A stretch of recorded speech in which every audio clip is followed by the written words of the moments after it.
Meanwhile, you're watching the Predator films, okay? Yeah. Something like that. It got to do something that's for the TikTok fans. It's got to do it for the TikToks, right?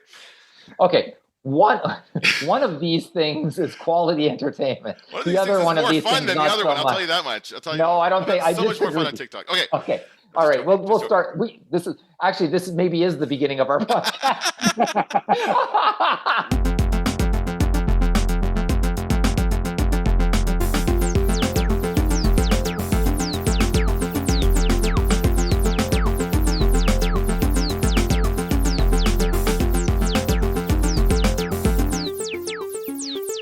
Welcome to the Media Nerds Podcast. I'm Dan Vedebonker. I'm Kenton Larson. And we're lucky enough to have with us Chris Schiffmann, the honorary third nerd, to talk with us today about Better Call Saul. Welcome, Chris. Yay. Thanks for having me. And yeah, we are going to talk about Better Call Saul. I begrudgingly watched the finale today. And yeah, these guys are like so... Begrudgingly? What happened? What happened to you? Who hurt you? Well, here's the thing. I was thinking about this because, yeah, I totally lost interest in this show. Like, we were like right before the break. And I think this is part of the risk AMC takes by doing the break. And any series that does the break, this is part of it. Like, you're going to lose them. You're going to lose some of them, right? You're not going to keep everybody because you get out of the habit of watching it. You do something else. But yeah, I got out of the habit. I started on For All Mankind, which is incredible. Absolutely incredible. And then I got into TikTok. Yeah, I'm watching a lot of stupid movies on TikTok. You talked about the Predator series and stuff like that. I'm having so much fun on TikTok. It's kind of not taken over, but I would, like I say, I would probably watch a movie every day. It's 2 taking hours over your life. 2 hours of my, not really, not anything else, but it's 2 hours of my watching time is going to a movie. And so, yes, I did watch like Predators. What was the worst one? Was that the worst one? Yeah, probably. No, the worst one was the Alien versus Predator Requiem. That was the worst one. That was horrible. But anyway, I'm having fun with that. But I did miss you guys. I absolutely did miss you guys. I miss talking to you guys. And I did enjoy the show. I will say that. Once I did actually watch it, it was good. You're right. It's a phenomenal show. And I apologize. I'm sorry for dropping the ball. Well, we agreed before we started recording this podcast that the first part of the podcast would be teasing you for being a Saul nerd. And then hitting a wall when you came to the Predator series. But let me just say, the Predator series has one good film, and that's the first one. Oh, no, come on. Predator 2 is good. Okay, I'll give that 2.5 stars. And then after that, it's a descent into madness after really that. Is. And so I can understand how, eating, what would the food equivalent be? Like Cheetos? When you eat too much Cheetos, there's no room left for caviar. Right. Gotcha. That's a great analogy. It's perfect. Perfect.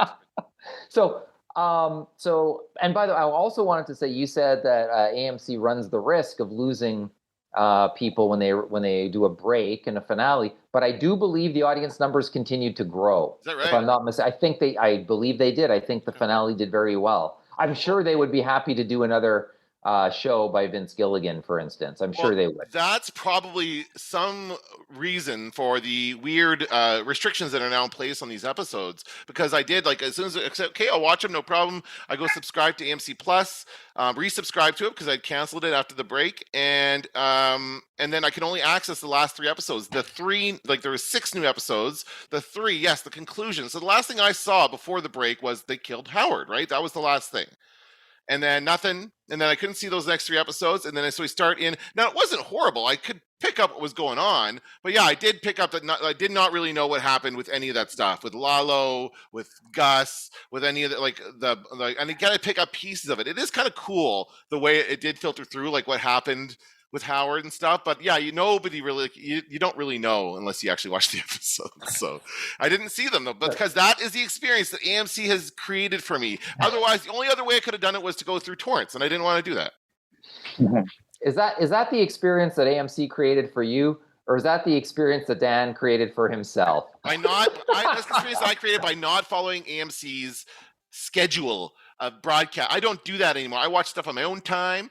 I am not beholden to any broadcast. I don't watch cable TV anymore. I'm done with that stuff. So yeah. And you actually reminded me of something, and maybe Chris had the same experience. I was watching the finale live here in Winnipeg, and there's a thunderstorm, a big thunderstorm, and I kept thinking, what if the power goes out? will I ever be able, will they show this again? And I looked into the TV listings to see, and the answer was no. They showed it twice in a row. And at that point, it was not scheduled again. And then I thought, well, then I'll have to get AMC Plus if the power goes out. And then I thought, well, will I get that? Will it be available there? So it is. It could have been a disaster. Yeah, my cable went out during the first commercial break. Like it had gone out during the afternoon that day, internet, cable, and I'm like, I got to find someone who has Shaw because it's MTS that went out. I got to find someone who has, TV working. Thankfully, there's the Bell 5 TV app. I could watch on there with my data. So I watched like the first 2 minutes when it's black and white when Saul is getting chased, and then my cable came back on, and then right after the episode ended, cable went out again. And I was like, okay, I made it. I got to see everything. Otherwise, I'd have to wait perhaps until the next day for like TV on demand through my cable provider, and which might have been better because I've never seen so many commercials crammed into an episode of television in my nearly 40 years of watching TV. My God, like they added like another 20 to 30 minutes of commercials to a regular. I know it was a little longer, but they added so much more commercials just for that finale premiere episode. How long was it from beginning to end, like just watching it live? 2 hours? It was almost 2 hours. It went till like 9:45. Okay, well, it's an hour 10 of actual runtime. Like when I watch it's an hour 10. So I can imagine. And every commercial break, it's like bang, cut to black. And like, what's going on? Is it the end? Like you don't really know where it ends. But it was a very good finale. I really, really enjoyed it. Do you want to go through the last few episodes and bring me up to speed? Tell me what happened. Tell me what happened in these 3 lost episodes, because I'm curious. Chris, you had, I think you said you had a short. Well, I thought we would just kind of talk or give our thoughts on it. Obviously, Dan did not bother to watch them when he had the chance, when it was live. Now. I thought it was a great conclusion to that kind of 2004 timeline with Lalo and Gus and Mike and finally finding out what happens to Jimmy and Kim, what caused their breakup or what happened to Kim, and I thought it worked perfectly. And then Dan, you got to track it down on YouTube or something. But the like ending of episode, I think is episode 10 or episode 9. The ending of episode 9 it like sums up the series. If that was the last episode you saw, you wouldn't need you could argue that these last 4 weren't necessary. But the ending of that, it kind of jumps forward to when Saul is now finally Saul Goodman. And you get to see his life, his everyday, his like TikTok of like, this is what I do every morning before I go to work, just following him along with his day. And it's such as Saul Goodman. As Saul Goodman, yes, yeah. He's 100%. As soon as he wakes up, he's like, all right, he's wearing his mask, he's playing Saul, and just to see that and to cap off what we've seen the last 6 years. Jimmy McGill to now finally see him become Saul. It's so striking and it's such a gut punch and it's so bittersweet because when, 8 years ago, we wanted to see a Saul Goodman spinoff. We wanted to see the character again. And then they made us fall in love with the Jimmy McGill character and his universe of people. We didn't want to see Saul Goodman, right? Like there was that kind of like, oh, it'd be great. I'm liking what Jimmy's doing, his antics, whatever he's doing, his adventures. Cuts to Saul Goodman in his all his glory. He's doing his like TikTok of like, this is what I do every day while I get ready for work, and just showing how he's just on as soon as he wakes up. And it's such a striking image, or just all the footage of just seeing him now being full Saul Goodman after years and years of seeing him as Jimmy McGill. And this is what we wanted 8 years ago when the show was talked about, when it was rumored about. We wanted to see more of Saul Goodman, and what we got was Jimmy McGill. And eventually we fell in love with Jimmy McGill and his own show. And we didn't want to see Saul Goodman. We didn't want to see everything ripped away and him turning into the Saul Goodman character. So to have that to cap off that, we finally like, all right, it kind of wraps up the 2004 timeline that we had been watching. I thought that was just the whole episode was amazing. And then you see that ending, like they could have ended that if if for some reason AMC ran out of money or whatever, if that was the last episode, I think the show would have been ended on a great note. But the next 4, I think, were just kind of like bonus episodes, and I also enjoyed those as well. And we started with the black and white episode, the next one called Nippy, and we've been talking about seeing the like a black and white episode, and we got our black and white episode. So Chris, basically what you're saying is that I missed the best part. It's the best episodes are those 3 episodes that are locked away. I liked what I saw. I got to say, those final 3 episodes were really well done. The black and white did take over, although not quite how I thought it would, because we did still see flashes of color. The color became kind of the interspersed throughout. But I did like how that they did that. I did like the transitions back and forth between the 2 things. I like the conversations about time travel. That was fun. I like to see all the old faces come back again as we did. So there was a lot of good stuff in those last 3 episodes. Yeah, I think you've probably missed 3 of some of the best episodes of the entire series, because obviously there's the Lalo resolution, and you know what's going to happen to these characters. We know Gus lives, Mike, Jimmy. You're pretty sure that Kim is going to live, but when you'll have to see what happens. But like it's tense. You're like, what's going to happen to Kim? And I thought the ending of Lalo is as good as it can be, because obviously Lalo has to die, but still, I like the whole series. They're boxed in with these limitations. They exceed expectations more so than any other like prequel has ever done. They're like, oh, I know Jimmy doesn't die or Mike doesn't die. It was still a great series. You're all, like, some episodes you're like on the edge of your seat, or you're like tense and like, how are they going to get out of this? You're like concerned and like, oh wait, doesn't matter. Like that thought leaves your head and you're just, focused on the show, like what's going to happen next. Because it's shot so beautifully. The whole show is made so beautifully. So they that you can kind of overlook the the narrative restrictions on the show itself. You're just like, oh, this is beautifully shot, and everything else, sound, music, the acting makes you forget that. Like, I know how it's gonna. You kind of can fill in 80% of the show. That's that last 20%. You don't know what's going to happen. I remember saying, I think on one of our episodes, Dan, that I was really hoping we would get, I think, one black and white episode. I think something like that. Just one in black and white. Would they ever do something crazy like doing one episode in black and white? They gave us more than one episode. And if I have a complaint about the show, I have a couple little things, but that's it. I would say that I could have watched an entire extra season of what Gene was up to. I found right from the beginning, those black and white fast forward scenes, I found them to be so compelling and interesting, and to wonder, like, where is it going? Like, where is he now? Where is he going?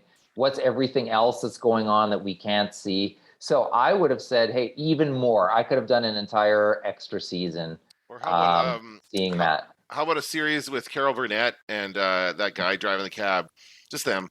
And Jeff. Just want to see what goes on in their world. I love Carol Burnett. That was so nice to see her. She was so good.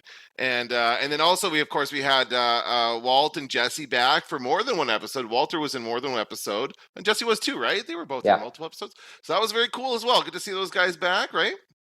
Yeah, and it didn't really come across as fan service. I might as well say my one little thing that bugged me during the show, but there was nothing they could do about, and that was the recasting of Jeff. He was played by another actor I can't remember the actor's name, from We Own This City, and I guess he couldn't get the contractual rights from HBO, or he was shooting it at the same time or something, so he could not portray Jeff in this season. So what I hope they do is they go back. I hope maybe they've done it, maybe they will do it, but they shoot the scene again with the different actor just for continuity's sake. But at first I thought it was almost like it came across like David Lynch's Lost Highway, where the main actor actually changes in the middle of the movie, and you're like, what's going on? Like, did I miss something? Did I blink? And so it had a little bit of that, and I thought they didn't really do. I thought they might go all in David Lynch and just go and make it weird and kind of almost like a dream, which they didn't do. or go back and change the original one, which they didn't do, and show us that just to sort of contextualize it. So I think that confused some people. Yeah. I found it jarring. It didn't confuse me, but I found it a little jarring. They put him in the same sweater. It's a sort of signal. No, it's the same guy. So they put him in the same sweater. That's the only part that for me that just sort of spoiled, that got me out of the story. But everything else exceeded my expectations. Like as Chris said, when the secret to the prequel was the flash forwards and the compelling characters who we didn't know when we watched Breaking Bad. Like that really is what really made Better Call Saul work. And when you think about some of the prequels that we've seen in the past, I mean, there's been a billion of them, a billion prequels at this point, and I don't know if any other ones have ever done what Better Call Saul does, but it's just a sort of a masterwork in how to do a prequel. Yeah, the Jeff character, they kind of reshot the taxi cab scene for like promotional, like for ads, and you're like, what? That's not his voice. That's not his eyes. And it was a little, on the grand scheme of things, like Bob Odenkirk could have died, and who knows what we would have gotten. So at the end of the day, with COVID and Bob nearly dying, I'll take a new Jeff actor, even though they're very, like, one's very small and one's very large and imposing.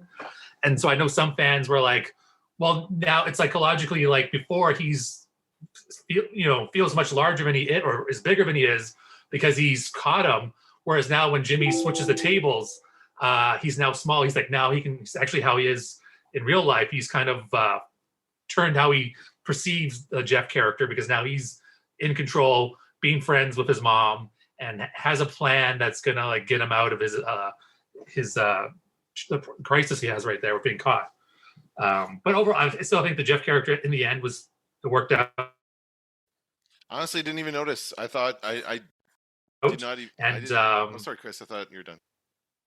Yeah, some people didn't notice, or some people were confused, or like, is that how he looked? Like, I couldn't remember. But Exactly. being a Saul nerd, I've watched that scene a few times over the years, waiting for the new season. Cool. Well, and again, I love Carol Burnett. I was so happy when she actually called, like, yes, that's right, get him. And I was cheering for them to catch Saul. I wanted them to catch Saul, right? He deserved to go to jail. I wanted him to go to jail. And I was glad they brought it back to the legal stuff. That was nice to kind of have that come around. And so he's in court, kind of, not quite the same way, different type of court, but it was nice to see that part as well. And that was all very, very compelling as well. Were you guys satisfied with the ending of this show? Chris, I'll go to you first. Yeah, I was very satisfied with it. And then because most of it was in black and white, were the color flashbacks that had their own like time machine thing. But just the black and white, it just kind of gave it like a timeless feel. Like this could have been in the 50s, it could have been in the 70s, just because of the classic, settings of a courtroom or a jail, or just being on the run in the streets. There was just something about it and how it was shot that it just felt like it's supposed to be set in like 2010, early 2011. But again, it just kind of felt could be at any decade, more or less. And so I just thought it was just a beautiful, like, when he's in the courtroom and when he finally admits, like, confesses everything about his brother, about what he did with Walt and Jesse, and he just finally admits that he's like, yeah, I did it and I would do it again, and I made so much money. Like, that was just, it was satisfying. It was really like the real like way it could end is him going to jail for his crimes and being happy. Like, he would not want to go to jail, but also I think it just shows, like, yeah, we would all, like, I think, would you take the 7-year deal or like the 86-year deal?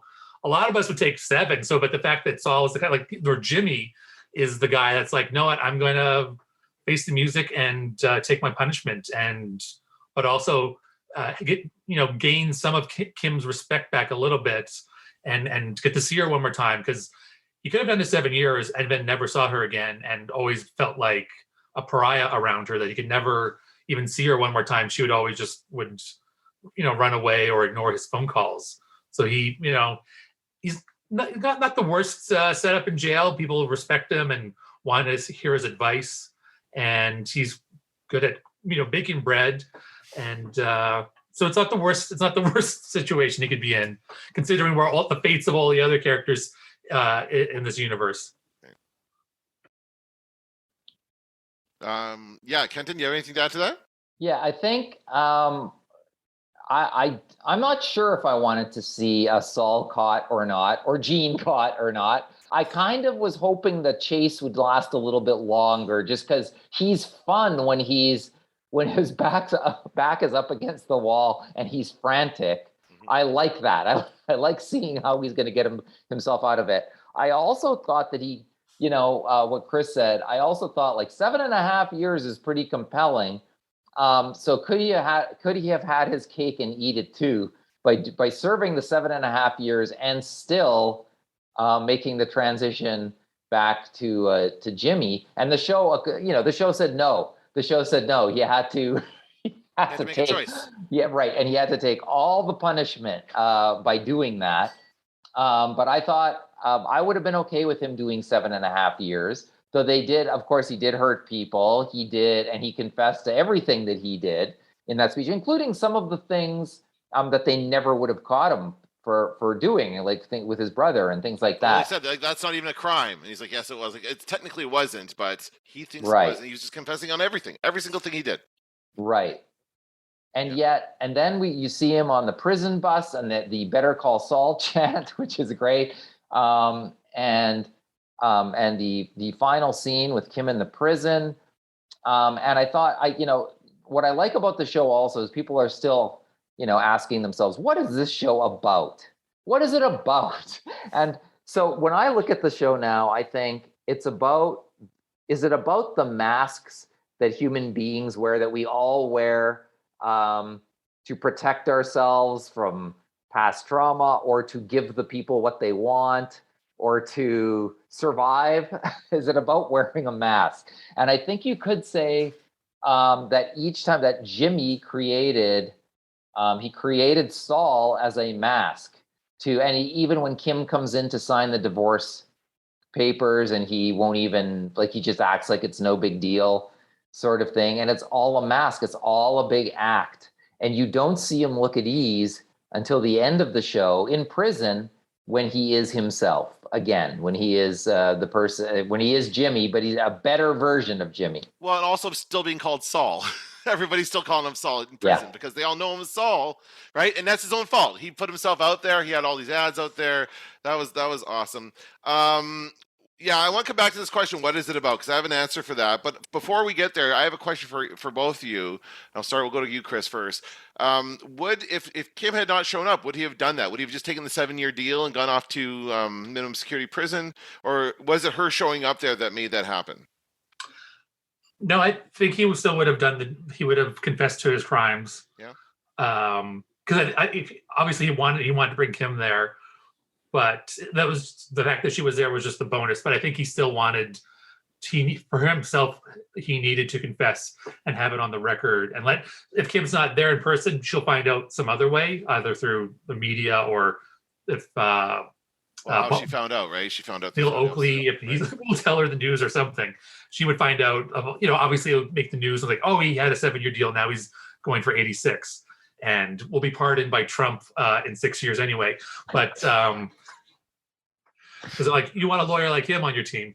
No, I think he still would have done. He needed to do it for himself. He needed to finally stop running and just admit his wrongdoings. So that was and then he didn't make that decision until after he found out that Kim had already confessed, that Kim had already signed and given that to her.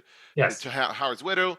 And so so he made that decision. So she was the ice cream, basically. He said, oh yeah, everything's fine. What? No, I want this ice cream. And I want to try this type. I'm sure this is a very specific, real type of ice cream that's out there that they're probably thrilled that they were mentioned, or maybe it was a product placement. But that was the reason why. The whole reason why he brought everybody there was to do that, to confess. Hey, that was crazy. That was a great scene. That's a good scene. That scene actually reminded me. That's like when the Fonz hits the jukebox and it comes on. He says, "I still got it." And it was like, wait a sec. I'm in prison. This is my domain. This is the legal system in which I thrive. And so, hey, let's do one more. Let's have one more bit of fun at the expense of the legal system, or playing every loophole that we could possibly play. And I'm glad we sort of got that last little glimpse of Saul Goodman in action, because that's who he was until he realized what he needed to do. I just thought, I agree. I think Bob Odenkirk played those scenes pretty masterfully. Like you could like watch his face change, and you could tell which one of the three roles he was playing, which is just such a real trick. And I also think I like where Chris is going with the pardon, where Donald Trump pardoned him and brought him on to the league. Because I don't think we're done with this character. I'm just going to say it. I think Odenkirk's done with him for now. Vince Gilligan's done with him for now. But I think it's too compelling. This character in prison is too compelling to stay there. I don't know. I think maybe 10 years or something. We could have a Better Call Saul sequel of some kind, or as part of another Vince Gilligan show, perhaps. I don't want Saul to be like Hannibal Lecter.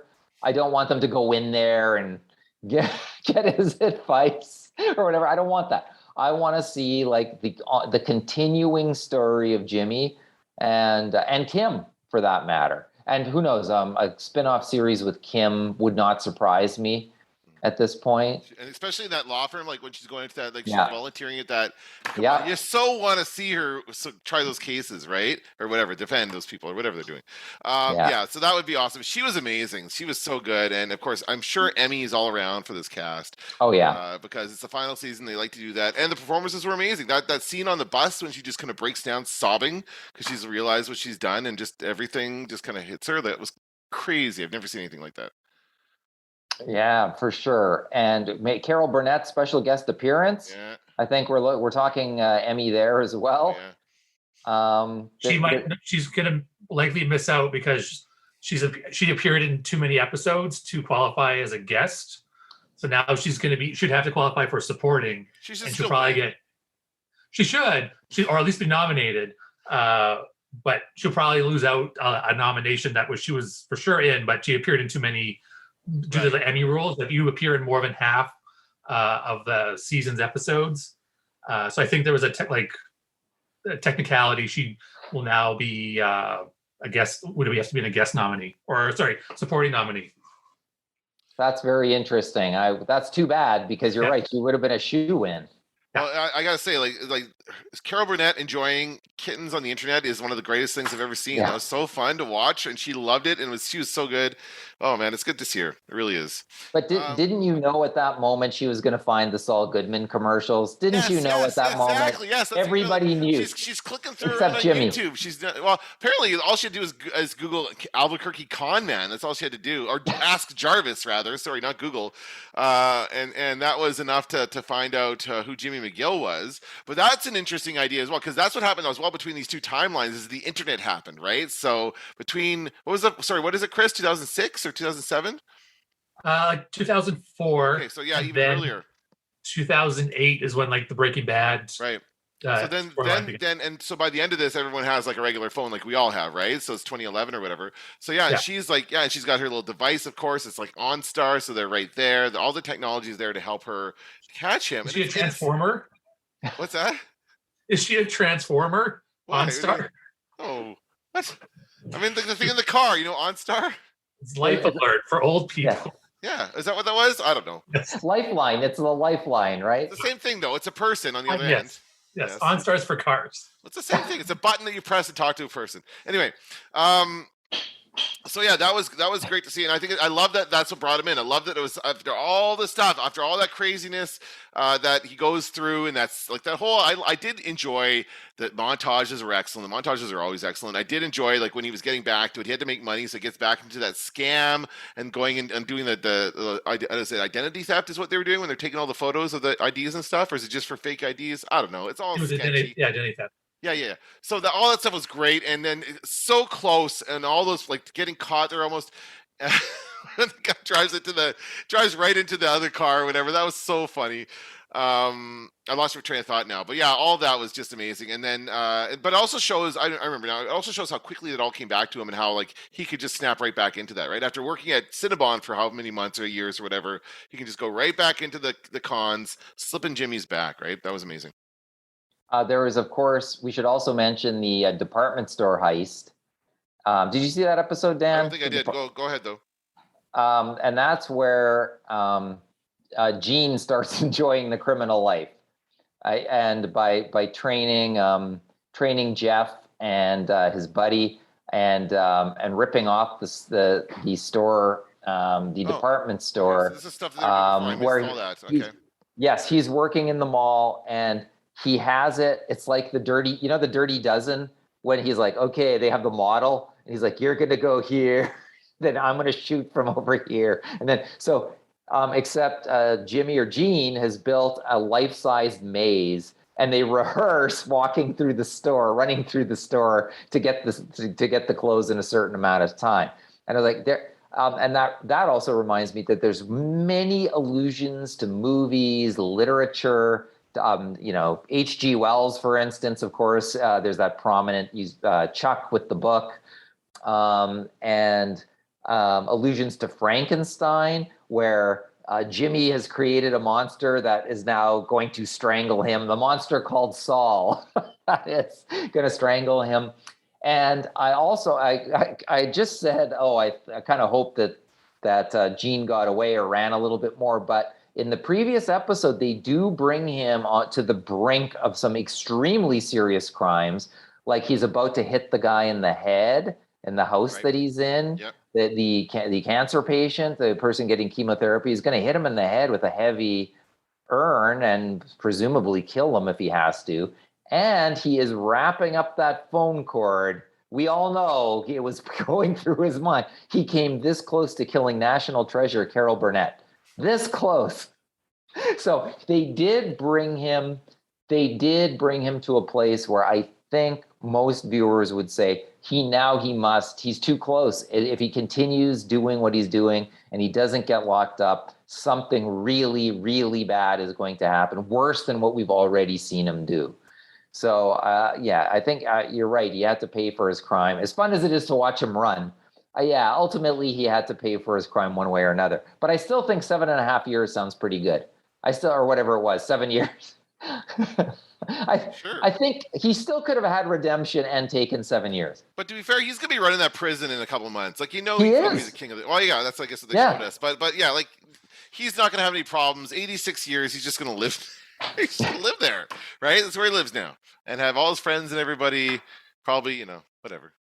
Yeah, I would like to see that. Yeah, in 10 years, let's see that again. That's a good idea. I think we will. Yeah. I think there will be something somehow, somewhere. I think that. In the same way that it was nice to see the Breaking Bad characters again. Yeah. I think it's, now we've established kind of how this universe works. I think that could be really interesting. Yeah, I think they all enjoy working together. So if someone's gonna, offer them money to actually work together again, I don't think they would pass up on it. Netflix did the El Camino Jesse movie, and that was really, again, it was like, we didn't need it. But if Netflix is going to pay you a lot of money to make a 2-hour movie, why not? Yeah, and you get to work with your friends again and your crew.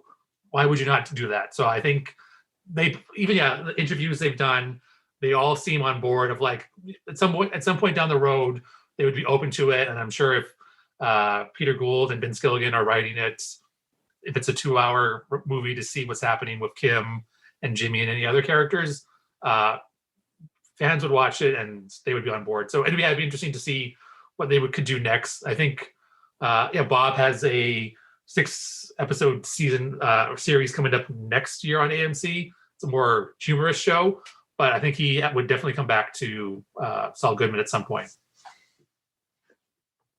Yeah, and I want to say, can I come back to your question of what it's about, Kenton? I think it's about human nature.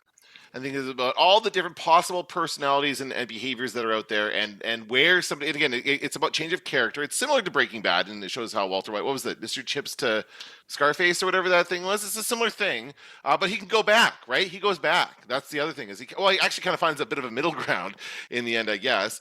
But there's also other aspects of human nature that the show depicts really well. I loved. It was so horrible to watch, but Kim's existence. Where working at the sprinkler factory or whatever, so monotonous and so boring, and you just oh my god, this is awful, Kim, what's going on? You just want her to get out of that. And it was just so well portrayed. And I've been there. I've been in jobs like that. I know exactly what that's like. That is real. It's a real human existence we're seeing here. And so I like the little details. The show like takes its time with that stuff. It like, it just it plays out a scene. We just see somebody getting ready for work, whatever that is. And it's just so perfect. I really enjoyed that part of it. Well, that was one payphone call that changed the course of everything. That one phone call. Yeah. Because so much happened, it spurred Kim to go confess. And then in light of her confession, it spurred Jimmy to do the same thing. So a lot came out of that phone call. But you're right, Dan, like they showed her incapable of making a decision. Ice cream, what ice cream flavor do you want? I don't know, they're both good. What? And she's doing a puzzle, a blank puzzle she's putting together. It's sort of like a non-life, a life of no decisions, of no agency, of nothing, because she's been so traumatized by that whole experience. Yeah. So yeah, the sprinklers, the episode called Waterworks for more reasons than one. Okay, but I agree. I just thought seeing Kim again, it was weird. In some ways the break worked for the show because we hadn't seen like some of these, we were wondering where's Kim now? What happened? What's going on? And all of that stuff. And then the little break, and even the breaks from seeing characters from episodes to episode. So then when you see the character again, it really felt like a huge passage of time had occurred. So, and I thought with Kim, it really did, to see her, the new hairstyle, the new boyfriend. What a schlub that guy is. Oh man. I don't know. Chris, any other thoughts about the episode before we wrap up? I guess we're getting closer to an hour here. Probably over now. Yeah, I think nobody does montages better than that show. Like they've mastered it. Mm-hmm. I could just literally watch a supercut of every montage they've ever done, and that would be entertaining than most shows out there. I think just having that crew for the last 15 years, more or less, it's just they've just perfected how to produce quality television. And it's a shame that it has to end, but obviously you don't want it to go for too long, and then we become Dan and have no interest in the show and miss out on the final episode. They lost me before then, hey. But I guess that's on me. And then maybe the regret I do have regrets. Talking about regrets, we had that scene where Walter White talks about his regrets. And I guess my regret is that I didn't watch it live with you guys. I kind of felt bad, and I saw Kenton here making some great TikToks about it and tweeting about it and stuff, and I just totally spaced out, and I was too caught up in TikTok to care, I guess. So I apologize. Well, that's the media world we live in. There's a lot going on, right? Yeah. If you pick something up that's new, you give something else up at this point. I've noticed that too, where with music in particular. When you've collected, like me, when you've collected a lot of tangible music, records or whatever, it becomes harder to do that. And reading as well. It becomes harder to do the thing that takes longer to do, but that gives you the biggest reward. And I think Saul is going to be rewarded with time because people are going to watch it on Netflix. They're going to come. People who never watched it are going to come to it late. And they're going to be blown away by it. And I admire that they have that opportunity to do that, because part of the thing that I loved about Saul, but that was almost torture, was the short seasons and just waiting for the next season. And there was that long break when they did El Camino instead of continuing with Better Call Saul. And I was like, what are we doing this for? Like, let's finish that. It's so good. And then El Camino was, it was all right. But I mean, it wasn't pressing that I thought in the way that Saul was. I also think I was never happy with the Breaking Bad finale. I always thought that what Saul was going to show us was that Walter White indeed had lived, though most people did not think that he did. But no, I guess he really is dead. I think what I like about the Saul ending more is that it didn't do that. It didn't make us go, oh, well, here we go. In 10 years, it'll turn out blah, blah, blah. Or, like different people seeing something different in the finale. It's a clear-cut ending where we leave them in a certain place, and if we maybe we'll go back there to see them. But I always thought Breaking Bad felt like it was rushed over that hour. It was too much for the time period they had. Whereas the way they planned out Better Call Saul unfolded in such a methodical and such a well thought out way that right up until the last episode, you're wondering, how could this end? And there's 20 different ways that it could end. So, but Chris earlier said, we kind of know the ultimate fate of some of these characters, and yet it still kept us hanging on. It still kept us guessing right until the very end. And I actually saved the last episode, which I'll watch again sometime. I'm just sort of hanging on to it. I don't want to overdo it and watch it too much now. But I still think that we'll see other things in it if we watch it again, because it just seemed like there's too much to comprehend in one finale, and too much to get my mind around with the thunder and lightning out and worrying that my TV was going to do what Chris's did. There's just too much. There's too much stress. Oh, wow. Yeah, that's crazy. Yeah, and I will eventually watch those 3 episodes that I missed. And you're right, when it does go to Netflix, when it's widely available to everybody, which will probably be a couple of years, to be honest, because AMC seems to be wanting me to milk this for all it's worth right now. But yeah, people will pick up on it. It'll be like Breaking Bad. That's how Breaking Bad got, AMC forgets this. This is how Breaking Bad became popular, is on Netflix. So you have to put the episodes there where people are going to already be there, because everyone has Netflix, and they'll watch it. Better there than on AMC Plus. Now I have to cancel my subscription. Go ahead, Chris. Yeah, I don't understand the AMC Plus business plan of the episode airs and then it's on demand for a month and then it's gone while the season is still going on, or not. But just leave it on there for 6 months, and then 6 months after that or whatever, it's on Netflix. Then do you have? Yeah, that's why I watched it live, because I'm not risking anything. Well, I guess now I know, right? That I didn't really understand at the time that was the problem. But yeah, now it's like, God. But that's the thing. That's what they want. They want to force us to the live broadcast, and I've got things to do.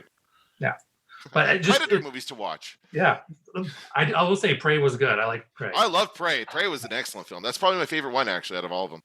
But when you think about a Better Call Saul show, the Easy Show is a half-hour comedy where he's dealing with his clients and he's dealing with the law system, and then maybe we get a sense of some other Breaking Bad characters, and that's easy. It's a slam dunk. It's easy. We're going out for lunch. It's not a stressful show whatsoever. And then they force themselves probably to hours and hours and days and days of trying to figure out, how do we get this character out of this corner that we've written ourselves into, and having an hour-long drama and doing a true prequel origin story, which don't always work out. We've seen enough.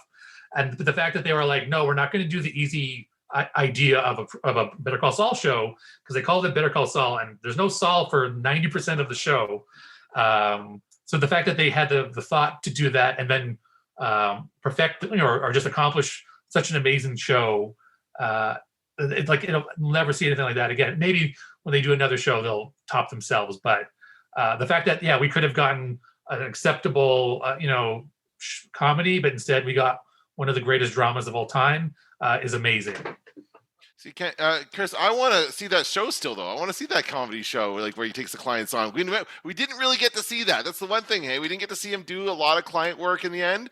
We did. I do feel kind of, and I admittedly missed the episode where he did the transformation, but we did not get a lot of Saul in this, right? So, no. But maybe that shows us that Saul really wasn't he was always Jimmy, and you're right. Saul really was the mask, and we did get, and maybe this is the whole thing is to drive us back to watch the original series again, and so we get to see him again as the original Saul as we first were introduced to him. So it was good. It was a lot of fun, and I don't know, maybe I will get around to watching Breaking Bad again one of these days.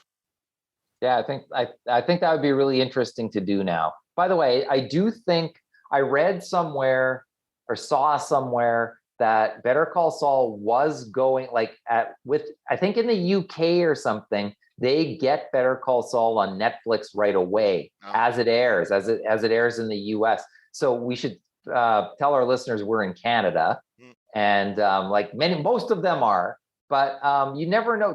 Part of what's terrible about being Canadian, and there's lots, but part of what's terrible about being Canadian is finding where your shows are. That's right. It is just it's reached some kind of we have stuff on Disney Plus that has no business being there. But I'm glad it's there so we can watch it. But it's the only market where that happens. So you tell me what's going on. I also think because Crave owns HBO, I think, or operates that brand, I think there's a lot of confusion. So I would just like that to be simplified for Canadians and whatever other market gets tortured like we do.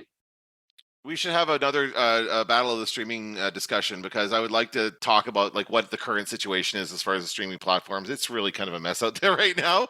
I think a little bit. There's a lot of choice, and it's difficult. So I have to make sure I remember to cancel my AMC Plus now. Otherwise, they're going to freaking charge me another $10. Which I'm not. Although I was thinking about watching that Moonhaven show before my subscription is up. Is that good? Chris, have you watched that yet? Moonhaven? I haven't, but I think the reviews were good. Like, it's decent. It looks good. I love moon stuff. I love all that stuff. That's what got me off.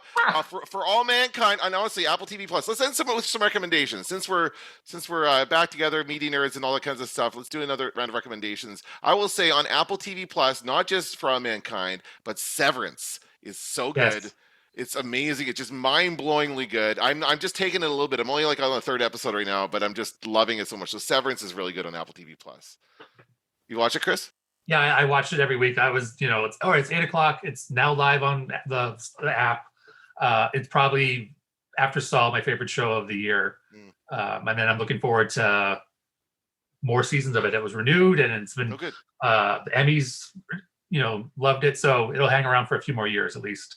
And the writer has mapped out the show as well. He's been working on this for a long time. So good. They hopefully won't run into any storyline problems. Well, let's hope that Apple TV Plus will last. Yeah, that's the only thing. It's the only question. Although, I mean, again, if anything's successful, you can always go to a different network, right? And Netflix could pick it up, or another thing could pick it up. So, who knows? I just want to recommend Tinderbox by James Andrew Miller. It's the entire 50-year chronicle of HBO. So all the behind-the-scenes drama with the executives, and then how every show was developed, and all the challenges initially that might have cropped up.